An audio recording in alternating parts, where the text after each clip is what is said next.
Hey everyone, it's the Grumpy Meeple coming to you today with the beginning of a new kind of long form series that I'm planning on running called Marvel United X-Men Who Dis?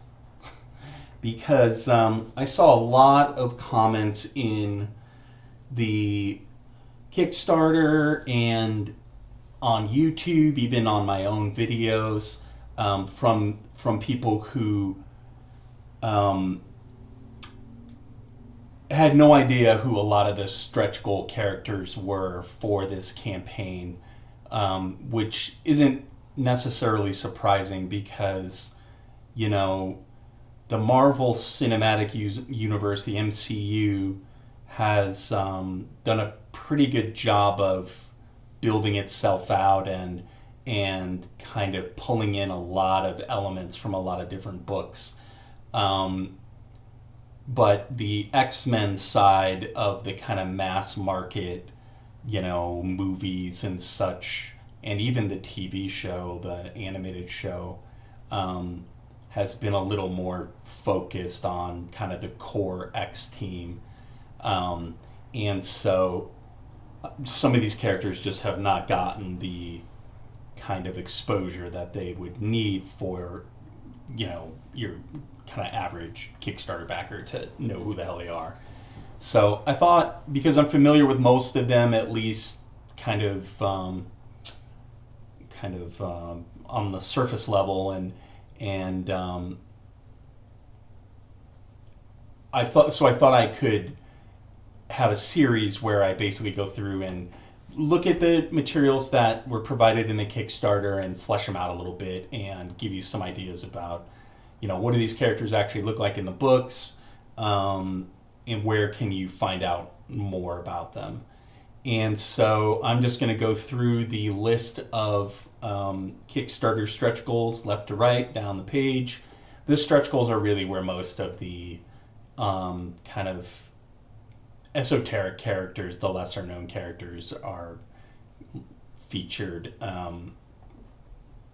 And so we are starting this series off today with Farrell. Real name Maria Calasantos. I'm just going to read the description that Simon gave to us. So, a mutant with cat-like features, heightened senses and vision, and trouble dealing with her emotions and impulse. Maria Calasantos grew up in New York City. After killing her family members except for her sister Lucia, also known as Thorn, they joined the underground Morlock community of mutants. Farrell found the X-Force, but her sister, now Thorn, went in the opposite direction and joined the Brotherhood of Evil Mutants. When X-Factor saved an anti-mutant, Farrell joined the Mutant Liberation Front out of disgust. After contracting the legacy virus, she joined the Hellions, but after she was cured, she finally returned to the X-Men. It doesn't mention it here, but she was also depowered during M-Day, which is when the Scarlet Witch used her kind of hex slash reality warping powers to basically delete the mutant powers of like 99.9% of mutant kind, which was a real blow coming after the Genosa massacre, in which 16 million mutants were killed by some super sentinels that they were kind of manipulated by Cassandra Nova. I'm not going to get into all that, but so she was another casualty of M-Day, the result of which left only 198 mutants on the planet, basically, or in existence. But she's repowered now, and she is in the current timeline. She is on Krakoa. She was brought back through the Krakoan resurrection protocols, and so she's got her powers back. And she was an interesting character. She basically shows up right at the end of the New Mutants, um, as it transitioned into X Force, and on a team that featured some unstable characters like, Cable. Maybe not unstable, but certainly a much more militant kind of wing of the X team than the standard X Men group. X Force was not afraid to get their hands dirty and bloody up their opponents, and kind of do the hard job.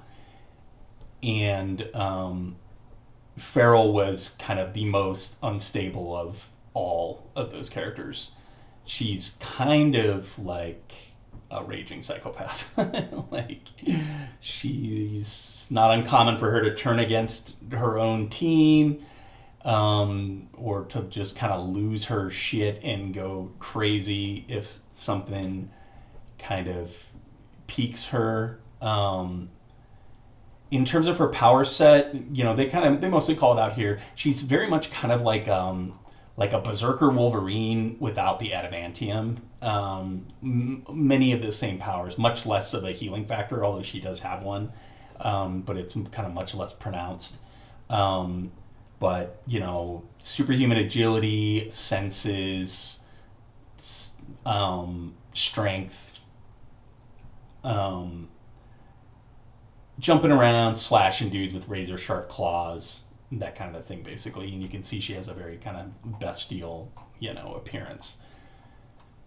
In terms of how she plays in the game, they call out here the fact that she's, very agile, and so she has a lot of movement.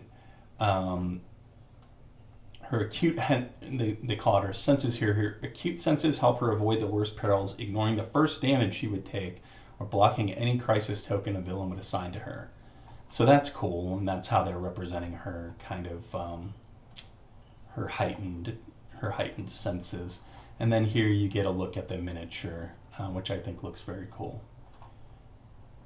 And so the other thing I did, and I'm going to try this and see if I get struck for copyright or something like that, but I pulled out a couple of panels and just a little bit of information that kind of give you a look at what she was like in the book. In the comics. I'm trying to decide which view here looks better. Okay. So, like I said, she shows up for the first time in New Mutants Volume 1, number 99, which was either the last or the penultimate issue of that book.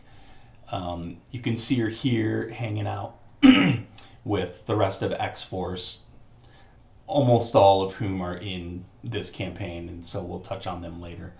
But you can see her kind of feral nature. She's kind of on all fours. If we scroll over, I've got kind of a panel showing her aggressive kind of behavior. She just goes jumping right in and rips this guy's wild side's face open with her claws. And that's really how she fought. She's very impulsive. She's always kind of the first to strike. You can see here a panel from Executioner's Song, which is a story in which Cable and X-Force by association kind of feature heavily. Because, spoiler alert, you find out in that book that Strife, who is one of Cable's kind of arch nemesis, is actually a duplicate of Cable, or the other way around. They are physically identical. They're clone. There's a clone involved. One of the two is a clone. And so Strife goes around causing chaos. Cable gets blamed for it, and X-Force gets hunted down by the rest of the X-Men. Guilt by association, basically. And so here she is. They're kind of cornered, and the more kind of reasonable members of the team, like Sam, Cannonball, are trying to talk their way out of it with Wolverine and Havoc and the team that got assembled to hunt them down. And Farrell is just like, no, bullshit. They're coming at us, because she can smell their kind of adrenaline or their hostility or whatever. And so she goes straight for the throat. And so if you want to kind of see more about Farrell, you can check out, get your hands on some trade paperbacks or sign up for Marvel Unlimited. I know I've mentioned that before. I swear I don't work at Marvel or have anything to do with Marvel. It's just a service that I like, and if you want to be able to read, some of these books that I'm going to reference, almost everything is going to be in Marvel United or Marvel Unlimited. So, so you can check out X-Force Volume 1, basically from the very start of X-Force. She's prominent. And then this story in particular, which I'm going to talk about again and again, because almost every half of the characters in this campaign, at least, are in Executioner's Song, which is a 12-issue crossover event that basically crossed over into X-Force, X-Men, Uncanny X-Men, and X-Factor, at least. And it may have even crossed over into some more. Those are the 4 that I'm pretty confident it crossed over into just off the top of my head. So that's the kind of raging psychopath Farrell. Let me know in the comments if you like this, if this is a good idea, if I'm providing useful information here. I know I'm not going super deep. I don't claim to be an expert on every single one of these characters. There are characters I could talk about for hours, like Apocalypse or, some of the Cable and his whole backstory. But, a lot of them I've read dozens, if not hundreds of, comics with them featured in it, but I don't have like an eidetic memory, so it's been a long time. But so just let me know if even this kind of broad overview is useful. I hope it is, and I will talk to you later.